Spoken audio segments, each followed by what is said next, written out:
Hello, viewers. Welcome to Mr. Who reviews.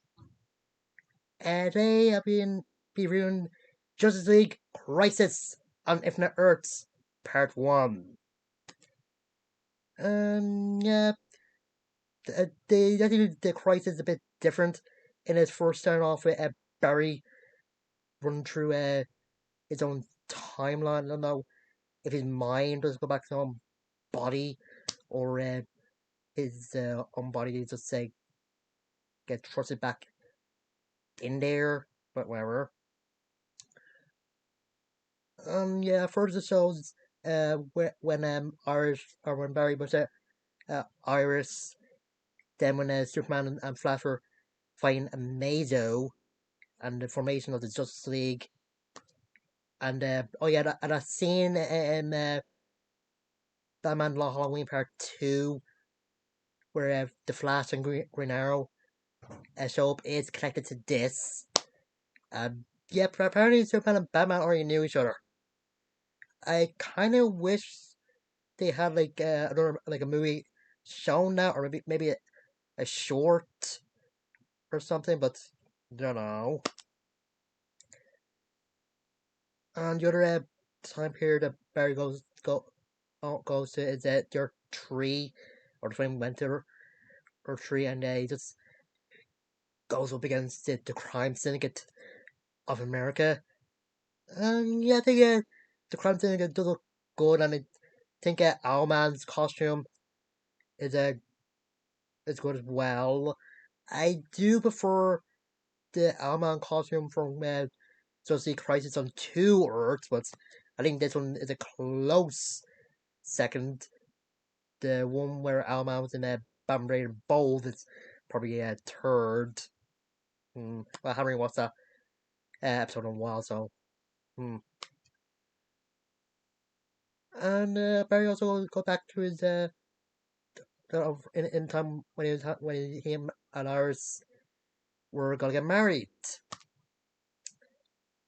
And yeah, there's a goes where Barry tries to convince Bruce to keep Dick as a foster child, since he might be good for Dick and Bruce, even though Bruce wants to Barry's help to put him in the Central City orphanage, since he doesn't think the Gotham orphanage will be that good to him.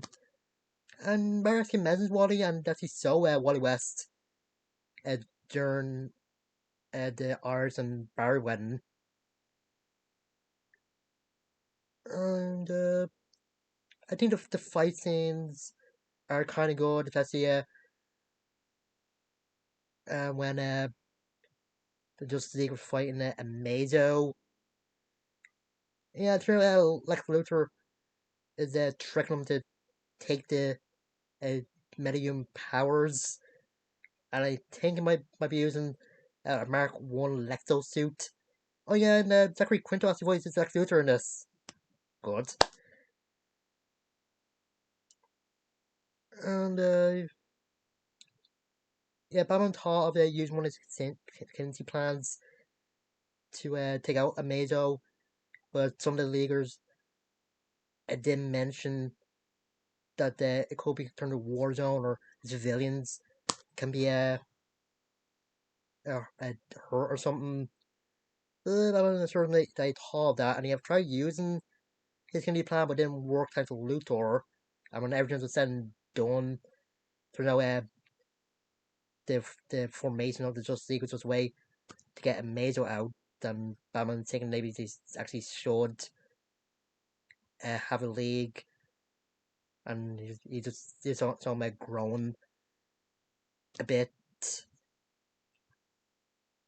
And with the actual crisis part, yeah, it's pretty good seeing some of these other heroes like uh, Amazing Man, the female Doctor Light, and the Dick Grayson Robin meeting a Batman that didn't make him Robin yet, and when he hears what his Earth Two counterpart uh, did, he thinks it's it just says he thinks is very irresponsible, and that's Elena Wayne in it. It's great. I love it. And also, oh yeah, do explain how Barry got they get stuck going through on the timeline, and because of the destruction of Earth 3 and Jordan a lot of Speed Force. I would have thought it would have been because of what the homeless guy that I think might be Pariah just touching him and zapping him and that. But I guess not. And I also saw that Baron Iris as a old married couple and trying to start this tower that's supposed to stop the dark matter wave. And he got the idea after Barry's just tell him how he's able to go through the different universe with speed. Yeah, it's good. Yeah, turns out that Monitor also brought some scientists to his a watchtower, and I'm glad they brought in Bluebeard, the Ted Cord, and that question from that short that's on that one of the movie Blu-rays, and oh yeah, also brought in the Spectre. He really do that much, but there's a scene where that he snuck off to somewhere, maybe just to make his costume, but maybe he was doing something. And I'm not gonna spoil the surprise of who Harbinger is, but yeah, it was surprising to me, and I wish they could have explained how that person became Harbinger. Because isn't the Harbinger usually a Lila? Hmm. Yeah, it seems like the plan was gonna work, even though the Animal Wave was early. Oh, yeah, there's two Supermen in this, and one from I think Earth 2. It said that one of the other Supermen that he had a lot of them his Earth, and she died of old age and that. So yeah, a lot of death in this. Yeah, there's another good scene with Baron Irons, let's say, doing her wedding when Barry offered a proposition to Harbinger when she was supposed to recruit him and some of the other heroes as wedding. And yeah, I also like the scene where the Spectre showed up and Barry thought he was dead, but the Spectre said that death is more good looking. Don't know. And yeah, turn out Barry's being over the Speed Force, and I'm guessing Speed Force will let him go to a time where Wonder Woman and Hawkman were, just to let him know that they should go back to before the beginning. But I'm not guessing.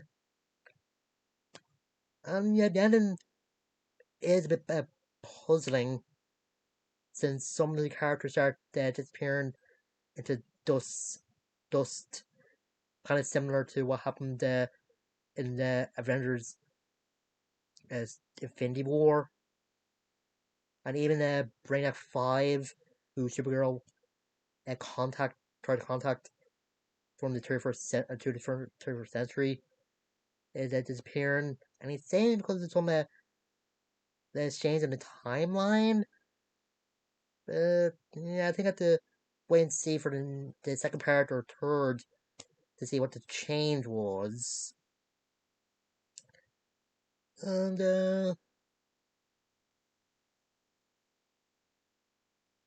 yeah, I think it's a good start to this three-part movie, and just some great acting by everybody.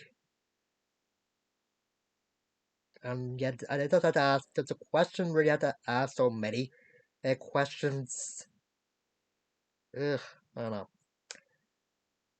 And I think the next movie is probably the animated Watchmen movie. I probably watched that. So, hmm.